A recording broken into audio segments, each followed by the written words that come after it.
گزشتہ مہینوں میں جو زلزلہ آیا تھا اس میں اس شہر کی فصیل کمزور ہو چکی ہے اور اس شہر کی کمزور فصیل سے فائدہ اٹھاتے ہوئے صلیبی اس پر قبضہ کرنا چاہتے ہیں اور پھر یہیں سے نکل کر وہ ہمارے علاقوں کو ہدف بنانے کا عزم کر چکے ہیں۔ یہ تو پہلی مہم ہے۔ دوسری مہم مارم اور سیدا شہروں کی ہے۔ ان پر ہم پہلے بھی حملہ آور ہوئے تھے۔ مارم شہر کے صلیبیوں کی مدد کے لیے انطاکیہ سے بھی ایک لشکر آیا تھا، لیکن صلح ہو جانے کے باعث ہمارا لشکر واپس آ گیا تھا۔ اب مارم شہر کے صلیبیوں نے پھر سر اٹھایا ہے۔ ان کی مدد کے لیے آنے والے یورپ کے مختلف علاقوں میں سرگرداں صلیبی بھی پہنچ چکے ہیں۔ اس کے علاوہ یورپ سے آنے والے صلیبی سیدا شہر کے مسلمانوں کو بھی تنگ کر رہے ہیں، بار بار ان پر حملہ آور ہو رہے ہیں۔ ان کی کوشش ہے کہ سیدا کا محاصرہ کر کے سیدا شہر مسلمانوں سے چھین لیں۔ یہ 3 مہمیں ہیں۔ چوتھی مہم یروشلم کے بادشاہ بالڈون کے علاقوں کے اندر ہے۔ بلیش کے مقام پر یروشلم کا بادشاہ بالڈون ایک بہت بڑا اور جرار لشکر جمع کر رہا ہے، جس کے ذریعے وہ اپنی تیاریاں مکمل کرنے کے بعد ہمارے علاقوں پر ضرب لگانے کا ارادہ رکھتا ہے۔ فی الوقت ہمارے سامنے یہ 4 مہمیں ہیں۔ ان مہموں کو سر کرتے ہوئے نہ جانے اور کتنی چھوٹی بڑی مہمیں اٹھ کھڑی ہوں۔ مرسینہ جو سب کچھ بڑی خاموشی اور غور سے سن رہی تھی، شمس الدین کو مخاطب کر کے کہنے لگی، شمس الدین، بھائی کے گھوڑے کی خرجین اتار لانی تھی تاکہ میں اس میں سامان ڈال دوں۔ شمس الدین نے اپنے کندھے پر 2 خرجینیں لٹکا رکھی تھی، ایک اتار کر مرسینہ کو تھمائی اور کہنے لگا، میری بہن، یہ بھائی کے گھوڑے کی خرجین ہے۔ اس دوران جمارہ آگے بڑھی اور شمس الدین سے اس کے گھوڑے کی خرجین لے لی تھی۔ اس طرح عبیرہ نے خلتق سے خرجین لے لی، پھر تینوں ان کی خرجینوں میں ضروریات کا سامان ڈالنے کے لیے وہاں سے چلی گئیں۔ مرسینہ، جمارہ اور عبیرہ تینوں خرجینوں میں سامان ڈال کر پھر سب کے پاس باغ میں آ گئیں۔ عین اسی لمحے مجد الدین حویلی میں داخل ہوا اور سیدھا ان کی طرف گیا۔ اسے دیکھتے ہی خلتق نے اسے مخاطب کیا، بھائی، سلطان اور شیرکو کے ساتھ کیا فیصلہ ہوا؟ اس پر خلتق کی طرف دیکھتے ہوئے مجد الدین کہہ رہا تھا، فیصلہ یہ ہوا ہے کہ میں اور شیرکو ایک لشکر کو لے کر شیزر شہر کا رخ کریں گے۔ اس بار تم دونوں میرے ساتھ نہیں ہوگے، تم اس لشکر میں شامل ہوگے جو سلطان کے ساتھ یہاں سے کوچ کرے گا۔ اس لشکر میں تم دونوں کے علاوہ نجم الدین، فخر الدین مسعود، اسامہ بن مرشد اور کچھ دیگر سالار بھی ہوں گے۔ میں اور شیرکو شیزر کی مہم کو سر کرنے کے بعد سلطان سے آ ملیں گے۔ سلطان یہاں سے کوچ کرنے کے بعد مارم کی طرف پیش قدمی کرے گا، لیکن مارم کی طرف جانے والی کسی منزل پر پڑاؤ کرے گا۔ وہیں شیزر کی مہم سر کرنے کے بعد ہم سلطان کے لشکر میں آن ملیں گے۔ اتنا کہنے کے بعد مجد الدین رکا، پھر وہ شمس الدین اور خلتق کی طرف دیکھتے ہوئے کہہ رہا تھا، تم دونوں اپنی تیاری کرنے کے بعد مستقر کی طرف چلے جاؤ۔ لشکر کے جس حصے نے سلطان کی طرف کوچ کرنا ہے وہ اپنی تیاری کر رہا ہے۔ سب سے پہلے میں اور شیرکو یہاں سے کوچ کریں گے۔ ہمارا لشکر کوچ کے لیے تیار ہے، میں تم سے پہلے یہاں سے نکلوں گا۔ پھر مجد الدین نے مرسینہ کی طرف دیکھا، مرسینہ، میری خرجین میں ضروریات کا سامان ڈال دو۔ اور مرسینہ مسکرائی اور اپنے قریب ہی رکھی چرمی خرجین کی طرف اشارہ کرتے ہوئے کہنے لگی، آپ فکر نہ کریں، میں آپ کے گھوڑے کی خرجین تیار کر چکی ہوں۔ یہاں آ کر میں نے اس میں کچھ تازہ پھل بھی ڈال دیے ہیں۔ اس پر مجد الدین آگے بڑھا، خرجین اٹھا کر اس نے اپنے کندھے سے لٹکا لی۔ اس دوران مشال بھاگتی ہوئی اندر چلی گئی تھی۔ اس موقع پر ابدا اور زہران آگے بڑھے۔ بڑے پیار بھرے انداز میں انہوں نے مجد الدین کی پیشانی چومتے ہوئے اسے پیار کیا۔ ازبل نے بھی آگے بڑھ کر اس کی پیٹھ پر ہاتھ پھیرا، پھر مجد الدین صدر دروازے کی طرف بڑھا۔ سب لوگ اس کے پیچھے پیچھے تھے۔ عین اسی لمحے اندرونی حصے سے مشال بھاگتی ہوئی نکلی۔ اس کے ہاتھ میں قرآن مقدس تھا۔ قریب آ کر اس نے ابدا کو تھما دیا۔ ابدا دروازے پر قرآن مقدس بلند کر کے کھڑی ہو گئی۔ مجد الدین اس کے نیچے سے گزرا۔ اس کے پیچھے پیچھے شمس الدین اور خلتق بھی باہر نکل گئے۔ جمارہ اور عبیرہ سے انہوں نے اپنے گھوڑے کی خرجین لے لی تھی۔ پھر ابدا کی طرف دیکھتے ہوئے خلتق کہنے لگا، ہم بھی بھائی کے ساتھ ہی رخصت ہوتے ہیں، اکٹھے مستقر کی طرف جاتے ہیں۔ جواب میں ابدا مسکرا دی، اسبات میں گردن ہلا دی۔ باقی سب لوگ بڑے سنجیدہ اور متین حالت میں کھڑے تھے۔ تینوں اپنے گھوڑوں پر سوار ہو کر وہاں سے چلے گئے۔ سب سے پہلے اسد الدین شیرکو اور مجد الدین نے اپنے حصے کے لشکر کے ساتھ کوچ کیا اور ان کا رخ شیزر شہر کی طرف تھا۔ شیزر کا شہر اور قلعہ حماد شہر سے لگ بھگ نصف منزل کے فاصلے پر ایک کوہستانی سلسلے کے اوپر واقع تھا۔ اس کے 3 طرف بلند و بالا کوہستانی سلسلے تھے، جبکہ چوتھی طرف موج مارتا دریائے اوزبلٹس تھا۔ شہر میں داخلے کے لیے اس سے آگے ایک طویل سرنگ تھی، جس کے بعد ایک گہری خندق تھی۔ اس پر لکڑی کا پل تھا، اس کے ذریعے شہر میں داخل ہوا جاتا تھا۔ شیرکو اور مجد الدین نے اپنے لشکر کے ساتھ شیزر شہر کی طرف کچھ اس رفتار سے سفر شروع کیا کہ لگ بھگ آدھی رات کو وہ شیزر شہر سے 2 فرسنگ کے فاصلے پر رہ گئے۔ وہاں دونوں نے اپنے لشکر کو روک دیا، اس لیے کہ سلطان نور الدین زنگی کے وہ وقائع نگار، مخبر اور نقیب جو ان علاقوں میں کام کر رہے تھے، انہوں نے دشمن کے محل وقوع سے انہیں مطلع کر دیا تھا اور یہ بھی اطلاع دے دی تھی کہ چوبی پل کے ذریعے شیزر شہر میں داخل ہوا جاتا ہے۔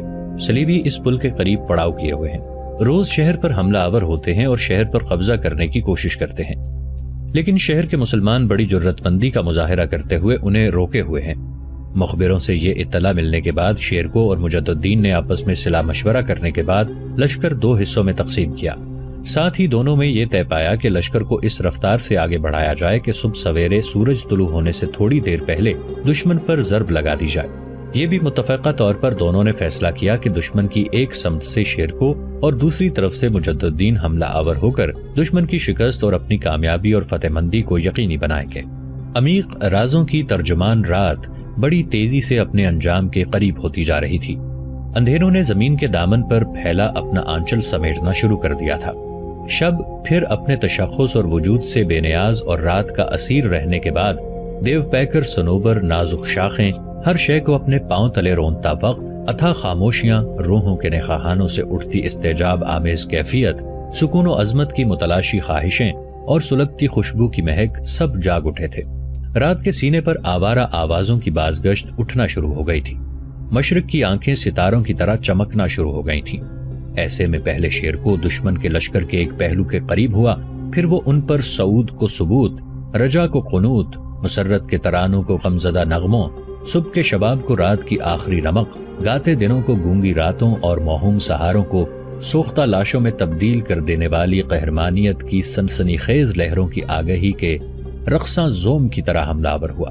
اپنے پہلے ہی حملے نے اسد الدین شیرکوہ نے رزمگاہ کے کسی شیر دل چوپان کی طرح برہم و غضبناک ہو کر اپنے سامنے آنے والے دشمن کی ہر صف، ہر گروہ کو درہم برہم کرنا شروع کر دیا۔ دشمن کے لشکر کے اس پہلو کی حالت شیرکوہ نے بڑی تیزی سے جرم تمنا کی پاداش، بدبختی کی بھاری تہوں، ٹوٹی ہوئی صداؤں اور کرچی کرچی بازگشت سے بھی کہیں زیادہ ہولناک بنانا شروع کر دی تھی۔ جبکہ دوسری طرف مجد الدین بھی اپنے حصے کے لشکر کے ساتھ اپنے کام کی ابتدا کر چکا تھا، اور وہ ان صلیبیوں پر دست امکان کو قریہ بقریہ جو بجو قضا کے اندھے کنویں اور ہجر کے لمحوں کا عذاب کھڑے کر دینے والی عداوتوں کی گھاتوں، زمین کی ساری تہوں تک کو گھنگالنے والے موت کے گہرے سمندر، آتش فشاں طوفانوں اور ہر شے کی منشور سے گزر جانے والی شعاؤں کی طرح ٹوٹ پڑا تھا۔ اسد الدین شیرکوہ کی طرح ہی مجد الدین نے بھی اپنے سامنے والے صلیبیوں کی حالت بڑی تیزی سے حرف و صوت کے سایوں، قافلوں کی رد، جرم بصری، خاموشیاں ٹوٹے خوابوں کی کرچیوں اور افسردہ دلوں کے وسوسوں اور غلامی میں جکڑے ضمیروں سے بھی زیادہ بدتر اور ہولناک بنانا شروع کر دی تھی۔ اب یہ صورتحال تھی کہ شیزر شہر سے باہر ایک طرف سے شیرکوہ ان پر کف اڑاتی موجوں اور آگ کی طرح جوش مارتے ولولوں کی طرح ضرب لگا رہا تھا، دوسری طرف سے مجد الدین بصیرت کی بیداری کی طرح بڑی تیزی سے ان کی تعداد کم کرتا چلا جا رہا تھا، یہاں تک کہ بڑی تیزی سے صلیبیوں کے پورے لشکر کی حالت اجڑ گئی اور بے سحر آفاق اور اجڑے دروبام سے بھی زیادہ بدتر ہونا شروع ہو گئی۔ پھر صلیبی شکست اٹھا کر بھاگ کھڑے ہوئے۔ شہر کے اندر جو شہر کا حفاظتی لشکر تھا اس نے یہ صورتحال دیکھی تو سب باہر نکل کر شیرکوہ اور مجد الدین کی طرف لپکے۔ شہر انہوں نے ان دونوں کے حوالے کر دیا تھا۔ شیرکوہ اور مجد الدین نے چند روز وہاں قیام کیا اور شہر کا نظم و نسق درست کرتے رہے۔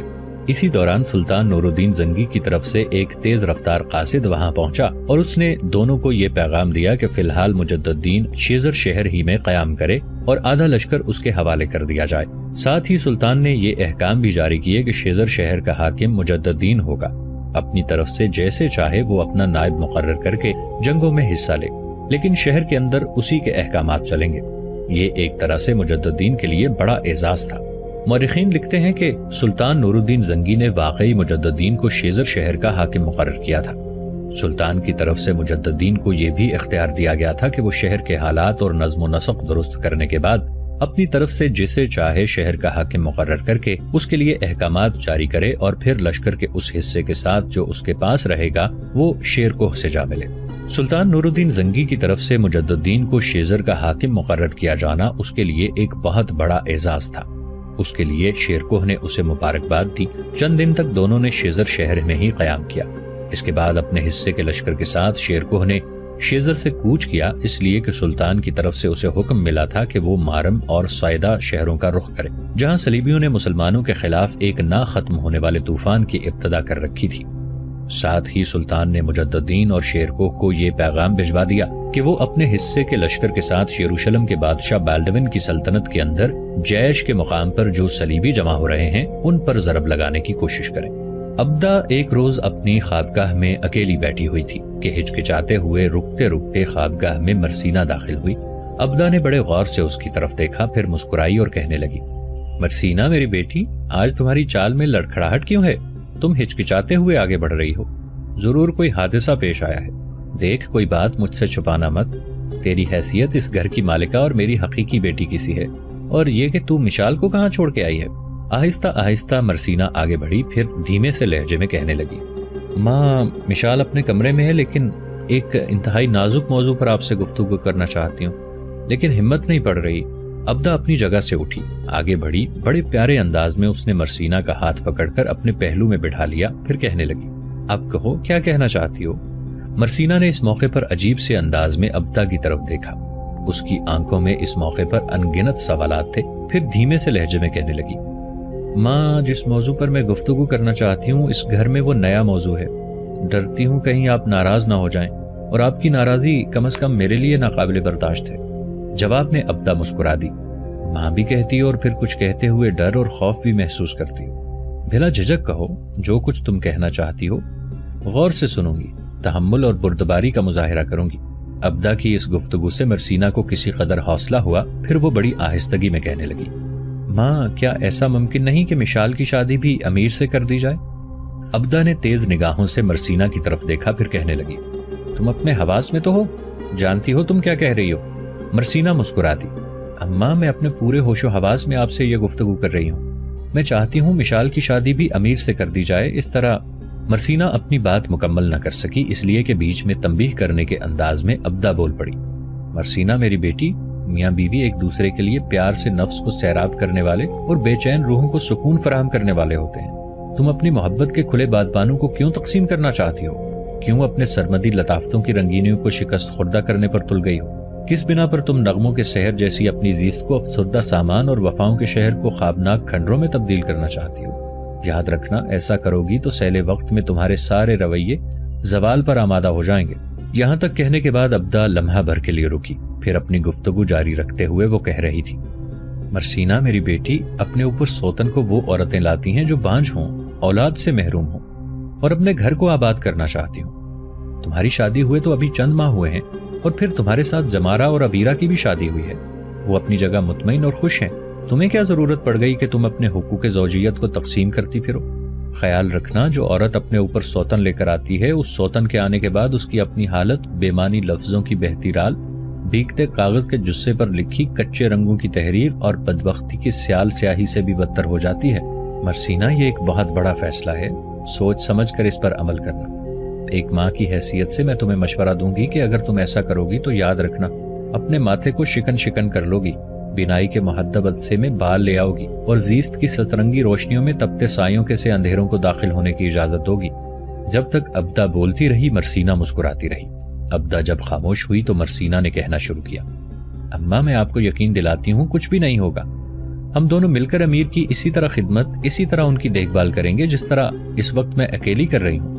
کیا آپ کو امیر کی بیوی کی حیثیت سے آج تک مجھ سے کوئی شکایت ہوئی ہے؟ ابدا نے مسکراتے ہوئے نفی میں گردن ہلا دی۔ اس پر مرسینہ ابدا سے لپٹ گئی اور کہنے لگی، ماں، اس طرح مشال سے بھی آپ کو کوئی شکایت، کوئی شکوہ نہیں ہوگا، بس میں چاہتی ہوں کہ اس موضوع پر آپ خود امیر سے بات کریں۔ اماں، آپ جانتی ہیں میں اور مشال آج تک اکٹھی رہی ہیں، وہ چھوٹی بچی تھی تو اس کے ماں باپ فوت ہو گئے تھے، تب سے وہ میرے ماں باپ کے پاس رہی، میں عمر میں اس سے تھوڑی بڑی تھی، لہٰذا یوں جانے کہ میں نے ہی اسے پالا پوسا، مجھ سے وہ اس قدر مانوس ہے کہ مجھ سے علیحدہ ہونے کا وہ سوچ بھی نہیں سکتی۔ میری شادی تک آپ جانتی ہیں وہ میرے ساتھ ہی سوتی رہی ہے، اس لیے آپ سے میری التماس ہے کہ آپ اس موضوع پر امیر سے بات کریں، میں کروں گی تو وہ کئی دلیلیں اور حجتیں دیں گے، آپ کریں گی تو امید ہے کہ مان جائیں گے۔ ابدا نے کچھ سوچا، پھر وہ مرسینہ کو مخاطب کرتے ہوئے کہہ رہی تھی، مرسینہ میری بیٹی، یہ بڑا الٹ سا معاملہ ہے، دیکھو تم نے پہلے مجددین سے محبت کی ابتدا کی تھی، اس کو چاہنے لگی تھی، جب مجددین کو اس کی خبر ہوئی تو پہلے وہ نہیں مانا تھا کہ تم اسے چاہتی ہو، اسے محبت کرتی ہو، اس کی اپنی زندگی کا ساتھی بنانا چاہتی ہو، لیکن جب اسے یقین ہو گیا تو وہ بھی تمہیں پسند کرنے لگا، اس طرح تم دونوں کی پسند یکجا ہو گئی، تم ایک دوسرے کی زندگی کے ساتھی بن گئے۔ لیکن مرسینہ میری بیٹی، مشال کا معاملہ اور ہے۔ اس نے کبھی کسی موقع پر مجددین سے اپنی دلچسپی کا اظہار نہیں کیا، نہ ہی مجددین کی طرف سے کبھی ایسا اشارہ مجھے ملا ہے کہ تمہارے علاوہ وہ مشال کو بھی اپنانے کا ارادہ رکھتا ہو۔ اس پر مرسینہ جھٹ سے بول پڑی، اماں، مشال کی طرف سے واضح اشارہ ملتا رہا ہے۔ دیکھیں اماں، گزشتہ کئی ماہ سے مشال آپ کے پاس رہ رہی ہے۔ آپ کسی ایک موقع پر بھی بتائیں کہ مشال نے امیر کو بھائی کہہ کر مخاطب کیا ہو۔ وہ ہمیشہ ہی جب انہیں مخاطب کرتی ہے تو امیر کہہ کر کرتی ہے۔ مجھے بتائیں، کبھی اس نے بھائی کہہ کر مخاطب کیا ہے؟ جمارہ امیر کو بھائی کہہ کر بلاتی ہے، عبیرہ بھی بھائی کے لفظ سے مخاطب کرتی ہے، لیکن مشال کا معاملہ اور ہے۔ اگر آپ کو یاد نہیں تو گھر کے کسی بھی فرد سے پوچھ لیں کہ کیا مشال نے کبھی امیر کو بھائی کہہ کر مخاطب کیا ہے؟ اس نے ہمیشہ امیر ہی کہہ کر امیر سے گفتگو کا آغاز کیا ہے، اس لیے کہ جس طرح میں شروع دن سے امیر کو پسند کرنے لگی تھی، اسی طرح مشال بھی میری طرح امیر کی طرف مائل تھی اور ان سے محبت کرنے لگی تھی۔ اور پھر اماں، ہم دونوں بہنیں اکٹھی رہ سکتی ہیں، امیر کی خدمت مل جل کر کر سکتی ہیں۔ آپ کو میں یقین دلاتی ہوں کہ اگر ہم دونوں اکٹھی امیر کی بیوی کی حیثیت سے رہیں تو ہماری طرف سے آپ کو اور امیر دونوں کو کسی قسم کی کوئی شکایت نہیں ہوگی۔ میں اپنی طرف سے آپ کو ضمانت بھی دیتی ہوں اور مشال کی طرف سے بھی۔ مرسینہ خاموش ہو گئی۔ جواب میں ابدا چپ رہ کر کچھ سوچتی رہی، پھر دھیمے سے لہجے میں کہنے لگی، مرسینہ میری بیٹی، یہ تم نے نیا موضوع اور نیا مسئلہ کھڑا کر دیا ہے۔ یہ تو تم ٹھیک کہتی ہو کہ میں نے کبھی بھی مشال کو نہیں سنا کہ اس نے کسی موقع پر مجددین کو بھائی کہہ کر مخاطب کیا ہو، ہمیشہ امیر ہی کہتی ہے۔ لیکن مجھے کیا خبر تھی کہ اس طرز مخاطب کے اندر بھی بہت سے طوفان پنہا ہے۔ بیٹے، یہ ایسا مسئلہ ہے جسے میں اکیلی حل نہیں کر سکتی۔ اس سلسلے میں پہلے میں مشال سے بات کروں گی، پھر سارے گھر کے افراد کو اعتماد میں لوں گی، اس کے بعد میں تمہیں کوئی جواب دوں گی۔ تم ایسا کرو، مشال کو میرے پاس بھیجو، میں خود اس سے بات کروں گی، لیکن تم اس کے ساتھ مت آنا۔ میں اس موضوع پر تنہائی میں اس سے گفتگو کرنا چاہتی ہوں۔ ابدا کے ان الفاظ پر مرسینہ خوش ہو گئی، جست لگانے کے انداز میں اٹھی، پھر وہ بھاگتی ہوئی باہر نکل گئی۔ تھوڑی دیر بعد مشال آہستہ آہستہ چلتی گردن کو جھکائے اس کمرے میں داخل ہوئی۔ اس کی یہ حالت دیکھتے ہوئے ابدا اندر ہی اندر مسکرا رہی تھی، پھر ہاتھ کے اشارے سے اسے اپنے پہلو میں بیٹھنے کو کہا۔ یہ اشارہ پا کر مشال آگے بڑھ کر بالکل ہلکے پھلکے پھول کی طرح ابدا کے پہلو میں بیٹھ گئی۔ کچھ دیر خاموشی رہی، پھر ابدا نے مشال کی طرف دیکھتے ہوئے گفتگو کا آغاز کیا۔ مشال میری بیٹی، کیا تم جانتی ہو تھوڑی دیر پہلے مرسینہ کسی موضوع پر مجھ سے گفتگو کر کے گئی ہے؟ مشال کچھ نہ بولی، اس نے اسبات میں گردن ہلا دی تھی۔ اس پر مسکراتی آواز میں ابدا پھر بول پڑی، بیٹے، اس موقع پر اشاروں سے کام نہیں چلے گا، میں تمہارے منہ سے کچھ سننا چاہتی ہوں۔ مشال نے ایک دزدیدہ نگاہ ابدا پر ڈالی، پھر بالکل مدھم سی آواز میں کہنے لگی، اماں، جس موضوع پر وہ بات کر کے گئی ہے میں جانتی ہوں۔ ابدا مسکرا دی، پھر اس نے دوسرا سوال داغا، مشال، مرسینہ کی طرح تمہاری حیثیت بھی میرے ہاں بیٹی کی سی ہے۔ جو کچھ میں پوچھنے لگی ہوں بیٹی، اس کا جواب اپنے دل پر ہاتھ رکھتے ہوئے دینا، جھوٹ نہ بولنا۔ وقت گزارنے کے لیے کہیں ایسا نہ ہو کہ تم کسی کے ابھارنے پر کوئی جذباتی فیصلہ کر بیٹھو۔ اس موقع پر میرا سوال یہ ہے کہ جس موضوع پر مرسینہ میرے ساتھ گفتگو کر کے گئی ہے، کیا اس کے لیے مرسینہ نے تمہیں تیار کیا ہے؟ مشال نے چونک کے ابدا کی طرف دیکھا، نہیں اماں، ایسی کوئی بات نہیں، وہ میری بڑی بہن ہے، گو ہم دونوں میں عمر کا تھوڑا ہی فرق ہے، لیکن میں نے ہمیشہ اس کی عزت کی ہے۔ اس نے آج تک جو بھی قدم اٹھایا میری بہتری اور میری بھلائی کے لیے اٹھایا ہے۔ جس موضوع پر اس نے گفتگو کی ہے، اس موضوع پر اسے گفتگو کے لیے بھی اماں میں نے ہی کہا تھا۔ ابدا نے کچھ سوچا، پھر دوبارہ بول پڑی، بیٹی، مرسینہ اور مجددین کی شادی تو اسی بنا پر ہوئی تھی کہ مرسینہ نے مجددین سے محبت شروع کی تھی، جس کے نتیجے میں دونوں کو یکجا کر دیا گیا۔ کیا تمہارے سلسلے میں بھی میں سمجھوں کہ تم مجددین کو چاہتی ہو؟ کیا یہ چاہت تمہاری طرف سے ہے یا ایسا کرنے کے لیے تمہیں مرسینہ نے کہا ہے تاکہ تم دونوں بہنیں اکٹھی رہ سکو؟ مشال نے ایک لمبا سانس لیا، پھر ابدا کی طرف دیکھے بغیر کہہ رہی تھی، اماں، ایسے جذبے کسی کے کہنے پر سر نہیں ابھارتے۔ ابدا مسکرانے لگی، اس کے بعد پھر اس نے پوچھا، تو کیا میں سمجھ لوں مرسینہ کی طرح تم بھی شروع سے مجددین سے محبت کرنے لگی تھی؟ مشال نے کچھ سوچا، پھر انتہائی میٹھی آواز میں وہ کہہ رہی تھی، اماں، برسوں نہیں صدیوں بلکہ قرنوں سے ہر عورت اپنے احساس اور تحفظ کے لیے اپنی زندگی کے ساتھی کی تلاش کرتی رہی ہے۔ روز شب کے ہنگاموں اور لیل و نہار کی اس گردش میں گزری ہوئی راتوں کی طرح رواں رواں ہو کر عورت اور مرد ایک دوسرے سے محبت کرتے رہے ہیں۔ جس طرح میری بہن مرسینہ نے زیست کے ریگزاروں میں امیر کو موسموں کے خمار کی طرح چاہا ہے، اسی طرح شروع دن سے ہی میرے خوابوں کے پاتال میں امیر میری زندگی کا انتظار بن کے داخل ہو گئے تھے۔ یہاں تک کہنے کے بعد لمحہ بھر کے لیے مشال رکی، اس کے بعد وہ اپنی کھنکتی شہد برساتی آواز میں پھر کہہ رہی تھی، اماں، کوئی بھی ان لکھا حرف کسی قرطاس پر رقص نہیں کرتا، بند صحیفے جب کھلتے ہیں تب کرنوں کے الہام کی تعبیریں سامنے آتی ہیں۔ اماں فلک کے منہ پر منہ زور بادلوں کی امڑتی گھٹائیں بنتی ہیں، تب ہی بارش کا سما برپا ہوتا ہے۔